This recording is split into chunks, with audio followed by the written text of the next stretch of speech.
Good evening, ladies and gentlemen. Thank you for tuning in for this very special video tonight. Obviously, we've got to do a quick plug because we launched our YouTube channel today. So if you are following us on Facebook, you can now catch all your favourite content on both Facebook and YouTube. And it's for people that don't have Facebook. So if you've got a family member that wanted to watch us but doesn't have Facebook, here's the news that you wanted to hear. We are on YouTube. So tonight, we have got a very special guest. He comes from the wonderful team that is Falmouth Town. This manager is loved by many, loved by all, and every other manager wants to be him. I told him I was going to pick a beautiful picture of him. A lovely little hand gesture there. Andrew, welcome to the Armchair Pundits. I've been trying to get you on for a while. We finally got you on. Thanks for coming on. No problem. Yeah, apologise. I haven't been on sooner. That's no worries. So, you've seen a couple of videos. You've seen what we were talking about and stuff like that.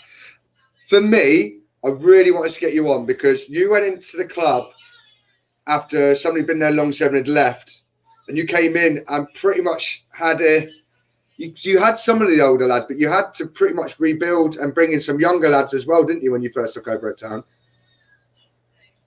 Yeah, it's quite a while ago now. 6 seasons I've been in charge now, and yeah, it all come out of the blue really, because obviously I was a player, 30 years old, and then Wayne Hughes, left the club for personal reasons, and then the chairman gave me a call and said, "Do I fancy doing it?" And then I took the job, and yeah, it was tough the first couple of seasons, and each year has gone by, we seem to have got better and better. So long may it continue. It's one of them things. I was around the club when I was 16, up to 16, 17. And our aim was always to play on Bickland Park. Bickland Park was the pitch you wanted to play on when you were growing up around Falmouth and Penryn. It was a carpet. It still is a carpet. It's probably even better now. How important is Bickland Park to the club itself? Because there was rumours that there was rumours last season. I know there were only rumours that you would be moving away from Bickland, but obviously the decision was made that Bickland is where you need to play and that's where you want to be.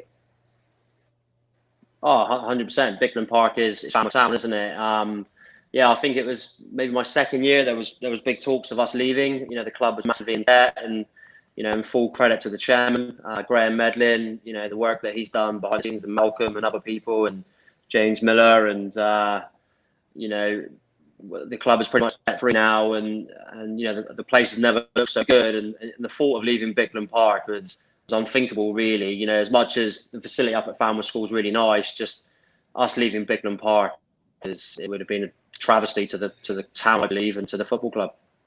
Yeah, because you've got to look at it this way. I was one of the youth teams, and I played under Malcolm Moses. We had one really successful youth team, and our pitch was where the housing estate is now in the roundabout. So my mum actually has a house on the penalty spot that I scored my first ever penalty on. So for me, going to my mum's house, it's like, all right, okay. If that happened with Bickland, it's kind of one of them things like, Bickland is full of memories, not only for players that are playing now, like yourself, but memories for all the fans that come and watch, all the old timers that have been around the club for years. If you did go up to a different pitch, you'd kind of be losing the kind of aura and the history that Falmouth Town has at Bickland Park. Oh yeah, you'd never ever recreate that. The players that have played on Bickland Park, and everybody talks about how special it is when you walk through the gates when you first walk into the ground, and you look down onto the pitch, and then once you're actually in the ground itself, it's a special place. And as you spoke about last week with Jeff and Rafa, walking down those steps is no better feeling. And no disrespect to any club in Cornwall, I don't think anybody can recreate what we've got at Bickland Park, because it's quite a unique ground and it's special. And the memories from the 60s, 70s, 80s and 90s, to lose all that history would have been, it would have taken a long time to do again. Whether they would have done that, who knows? So, staying at Bickland Park. It's them steps. It's them steps. I don't think I've been at a ground where you walk through the gate, you've got your kit bag, and you walk down towards the changing rooms, and you're looking at the picture thinking, where's the changing rooms? And you go in, and it's a nice narrow corridor, so it's intimidating for away teams to walk down. And when you come out and you've got the teams walking, obviously now with COVID it's a bit different, but you've got the teams walking down the steps, like just the way it is. It's for me, it's like a Wembley steps, if that makes sense, in Cornish football. It's kind of one of the things you see the two teams walk down, they split off, come on. No, it's brilliant. And you know, initially we've done a few ground improvements, and the dugouts now are in the grandstand, which I think gives it another extra feel as well. Now, so there's a wall now put up down the walkway, and then you know each of the teams now sitting there separate dugouts in the grandstand, and I think that's a great feature. Again, another one that the chairman needs massive credit for, and it was his idea, and you know we've had some great people at the club, you know, done all the work, and you know places never look so good really. So we'll go back. We'll talk about the league and what's going on at the minute, and who you got the weekend. But there's one thing, we can't talk to a Falmouth Town first team manager without talking about the lads, the ladies, the girls and the boys down in the packet end. What do they mean to the lads and yourself? Oh, it's brilliant. You know, again, you know, there's something that nobody else in Cornwall have got. You know, the fact that our supporters even got their own nickname, you know, it's fantastic. And, you know, they follow us through thick and thin, and it's just growing legs, really. You know, my first year as manager, you know, we were probably averaging 60 or 70 fans, and that was probably just at home. You know, our probably only away support was probably John Medlin.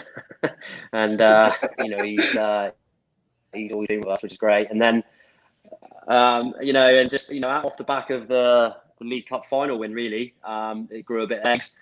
And then the following season, when we got to the two finals with the Senior Cup final win, the Cup final week after, since then it's just snowballed now. And if you look at the packet end now, you know, with all the new stand, the signage, you know, the level of noise that we get now, the flags, the colours, you know what Jeff and Johnny and Stevie Keppel and all the boys, you know, Beardy, Pikachu, you know, just what they do, the level of enthusiasm. Obviously, Jack and young Jack now, Sevier, you know what he brings now, the drumming, it's brilliant. Old Big John, you know, Jamie Johnson, the list is endless. Really, the people that what they've done in that packet and what they do week in, week out, and obviously the girls as well. You know, we've got a great following now, ladies and girls. It's great.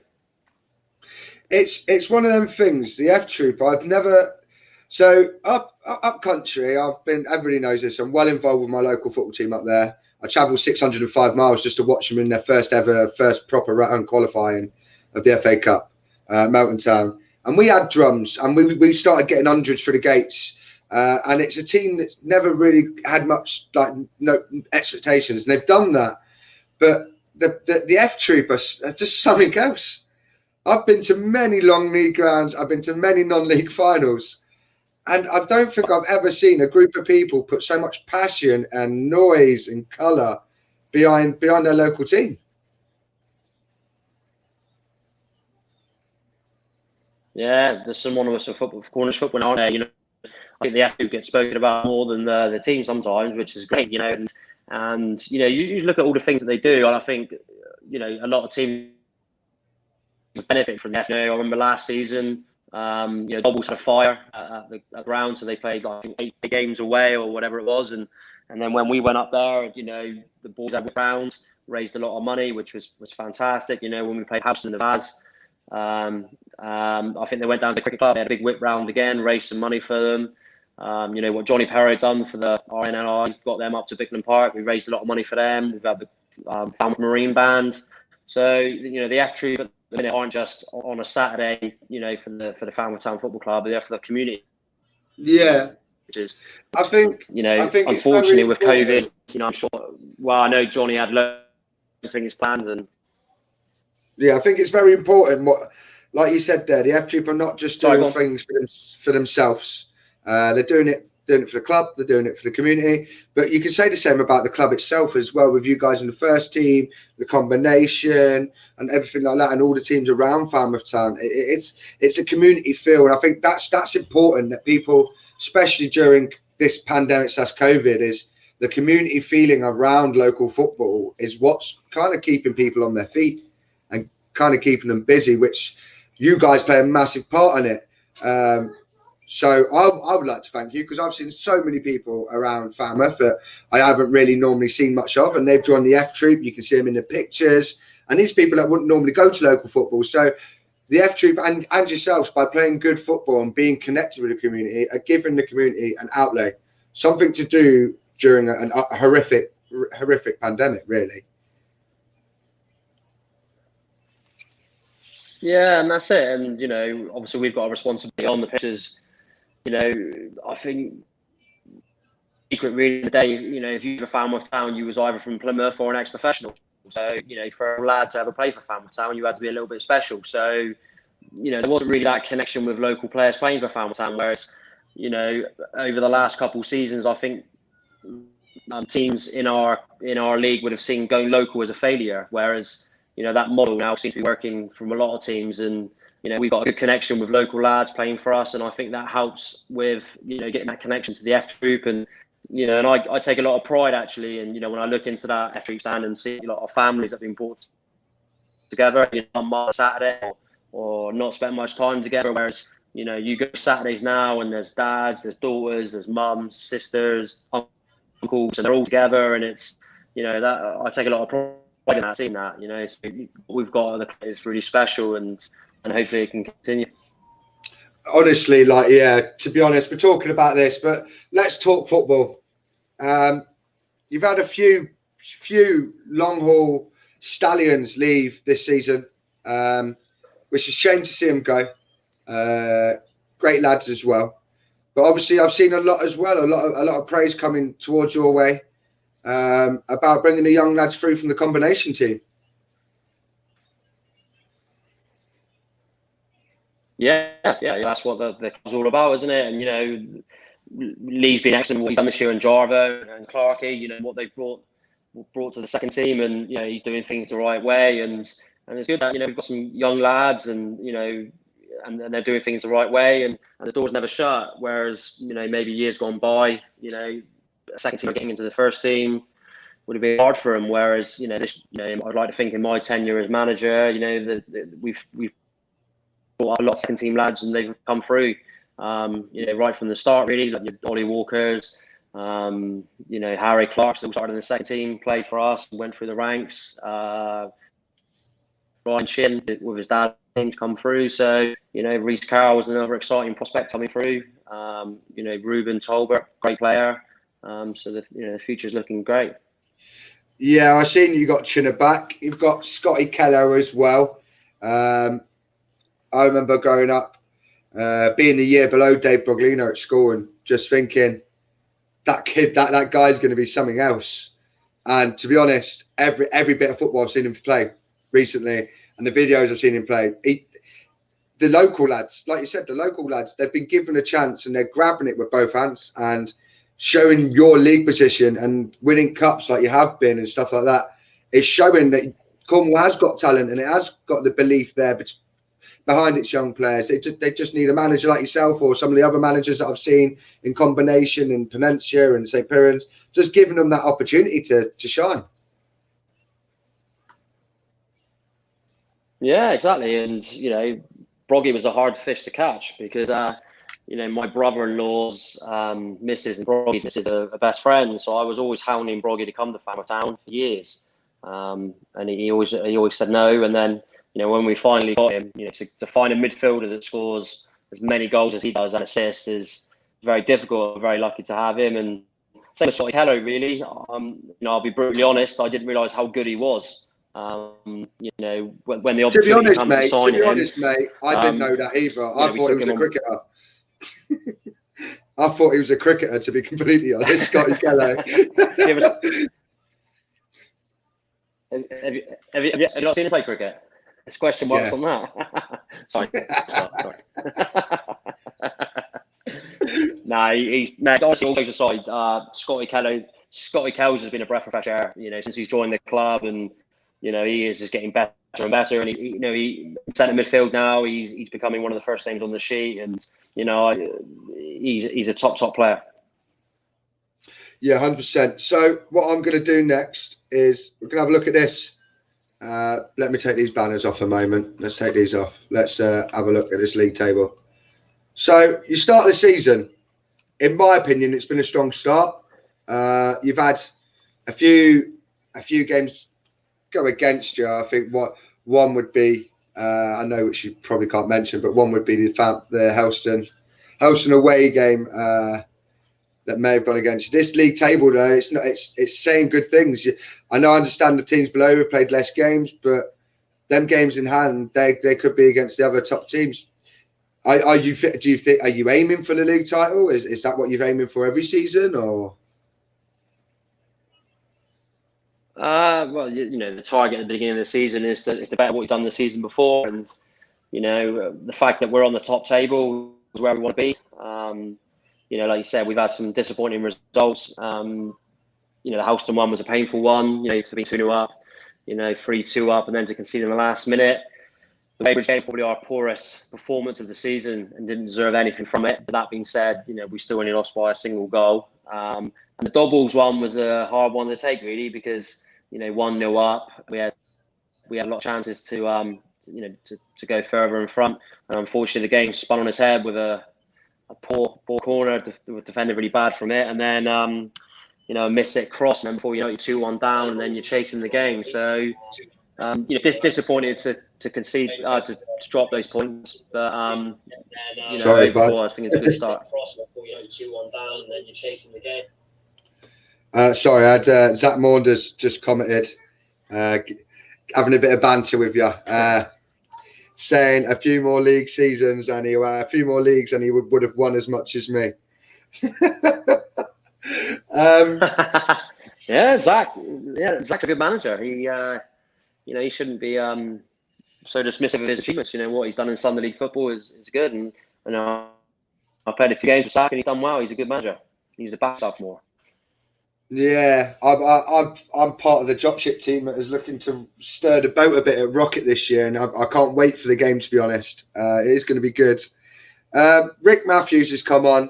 I remember that Saturday years ago, Gary Harrington and myself on the train to Plymouth, sitting with Mickey Westgarth and a 12-year-old Westy.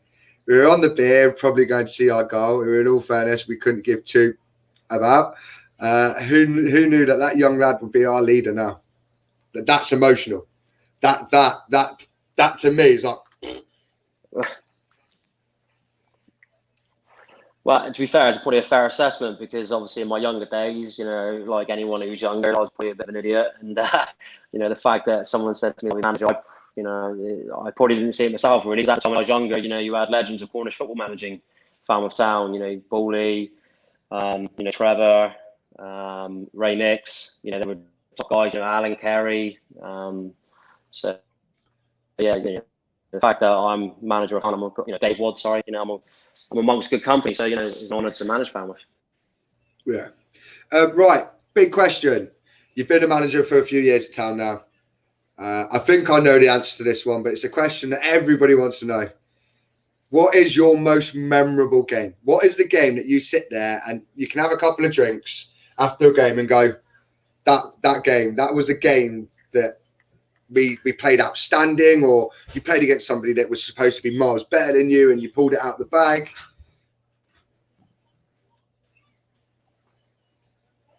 Yeah, sorry, I lost you there for a bit, but I think you said about the most memorable game, but it has to be the Senior Cup final win.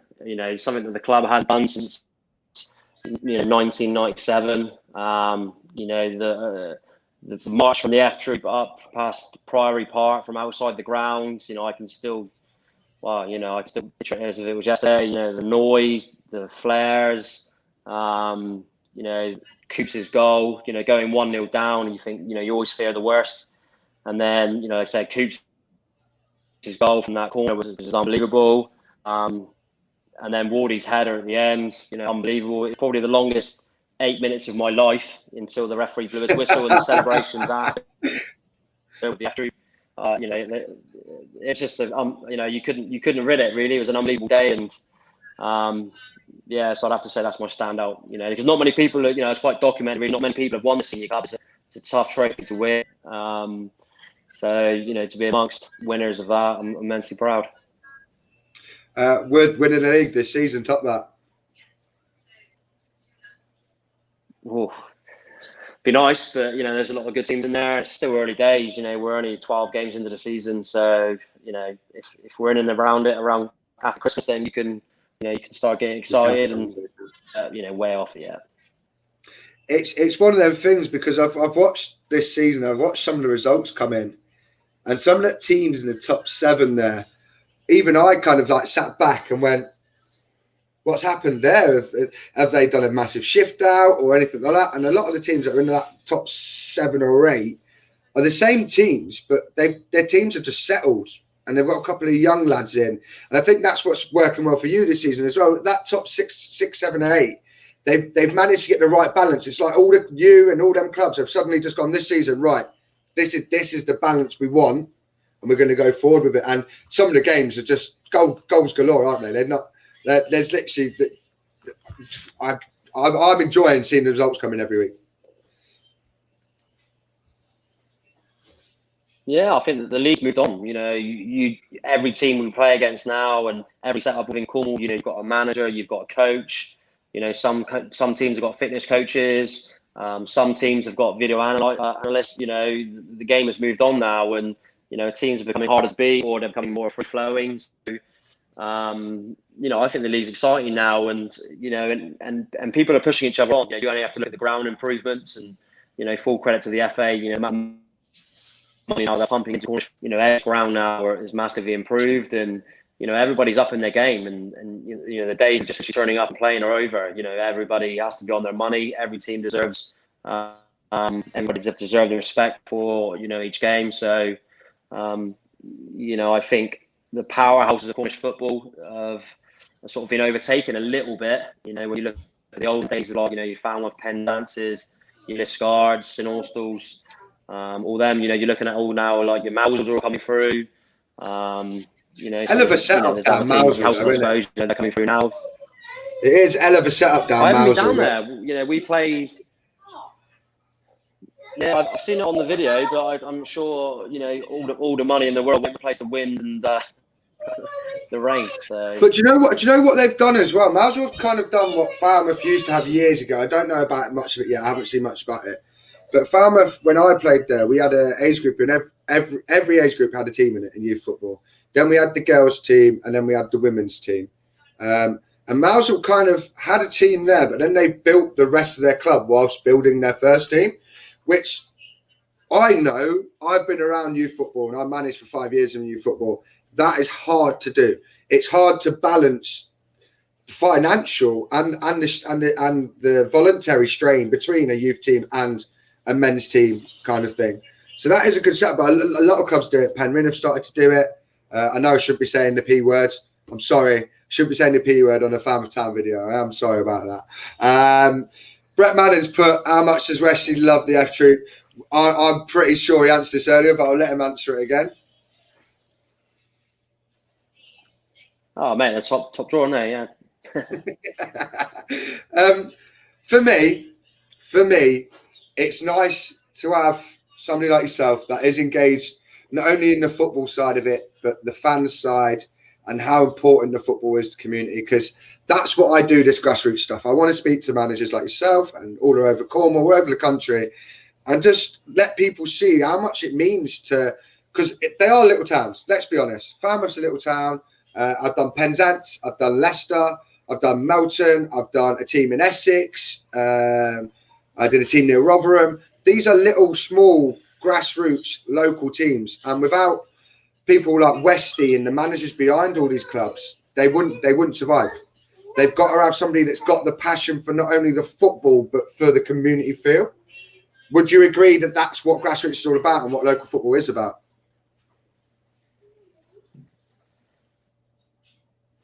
Yeah, I suppose it is, and we've got a good blend at the minute. The chairman, he backed me when not many people would have.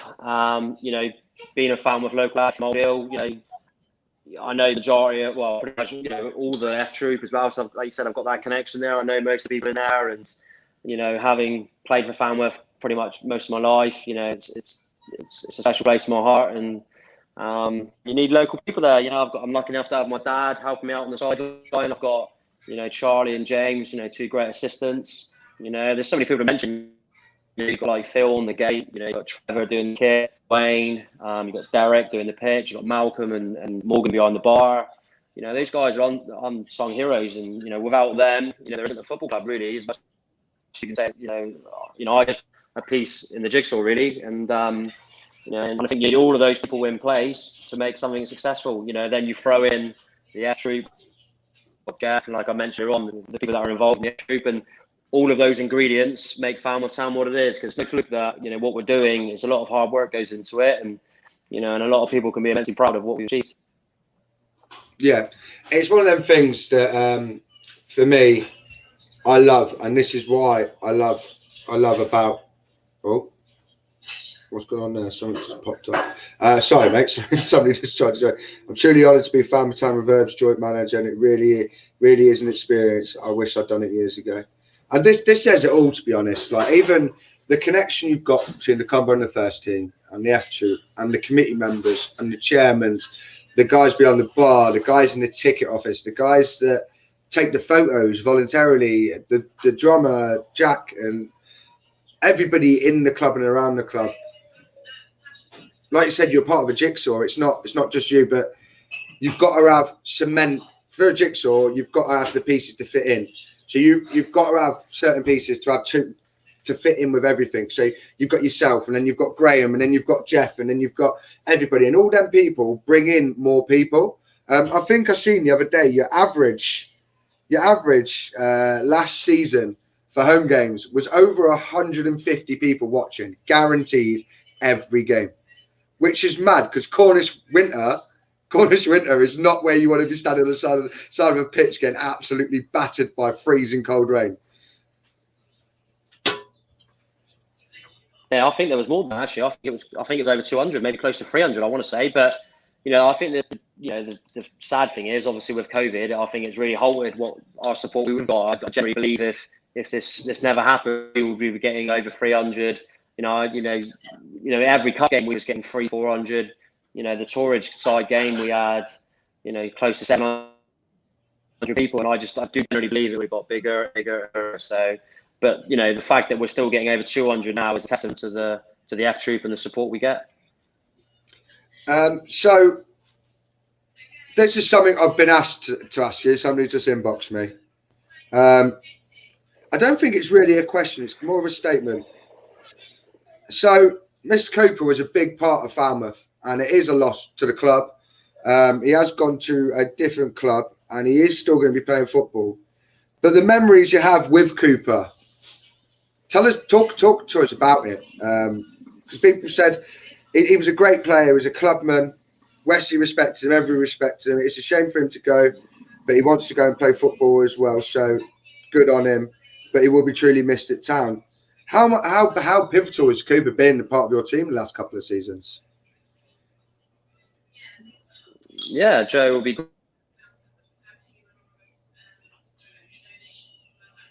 Oh, camera's cut out.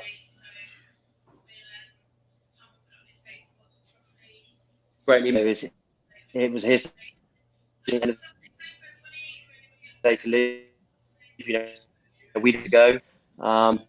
You find when you're a manager, actually, to get players to sign for you when you join as a manager. And Barnsley was my first signing, but Coops really bought into what we was about, and he stuck with us. And when we did that League Cup final win for Joe, I was immensely proud for him because Joe, he's a bit insecure, really. Joe, sometimes I don't think he realises how good he is. So when he actually lifted that trophy on that day, I was just as proud for him as I was for myself. And he was a great captain for us, a great leader, and like I said in the paper, I wish him every best where he goes.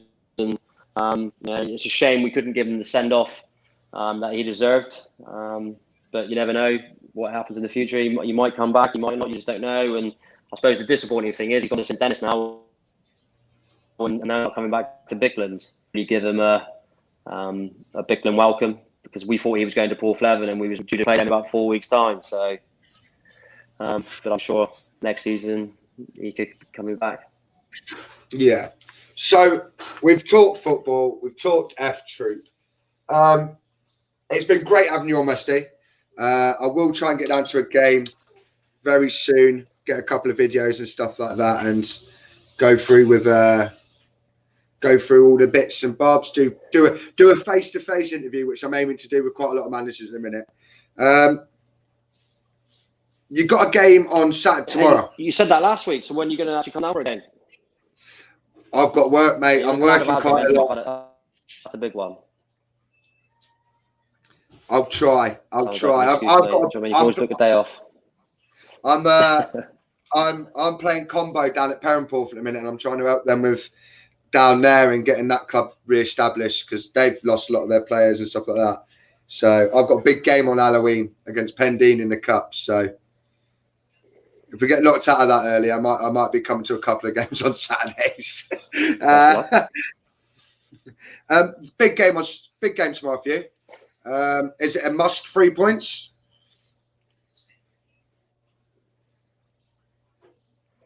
I would say must, but you know, at home you want to be getting 3 points. We put ourselves in a good position now. We've had a great result against Newquay on Wednesday. I said to the boys a couple of games back, we got a massive month. Beating Newquay was key. If we can get 3 points against St Blaise, it'd be massive. And then obviously that then sets us up for the FA Vars game, and then the week after that we got the Senior Cup. So your season could be over if the results go against us. Or, maybe not over as such, but you coming out of Senior Cup, and then you're just heavily relying on the league. So the cups have always kept our season alive as such. So it's important that we do well in the next 3 games. So here's a big question. This is the last question of the night. And then we'll say a Falmouth goodbye and good luck for tomorrow. It's March next year. You're second in the league. You're into the final stages of the FA Vars. You're into the semi-final of the Senior Cup. You're playing 1 game on a Saturday, 1 game on a Tuesday, and 1 game on a Friday night. Do you play your strongest game which game do you play your strongest team on?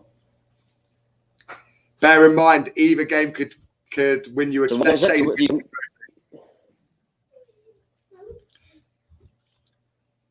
So you could win the league, the Vars, or the Senior Cup? Yeah.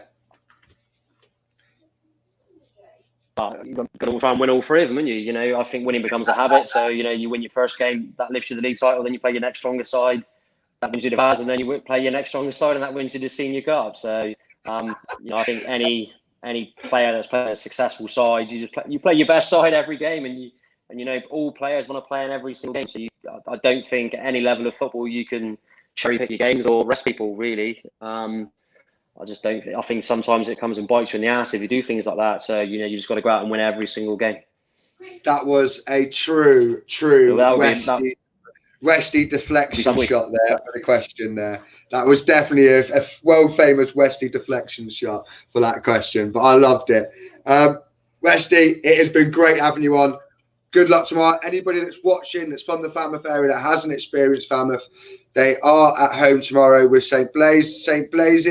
It's a big game for town. It's a big game for St Blaise. Go down and witness the world famous F Troop, and then witness Westy on the sideline with his hands here, there, and everywhere, Rafa Benitez style. Thank you very much for coming on, Westy. It's been a true honour. No problem at all, mate. Anytime.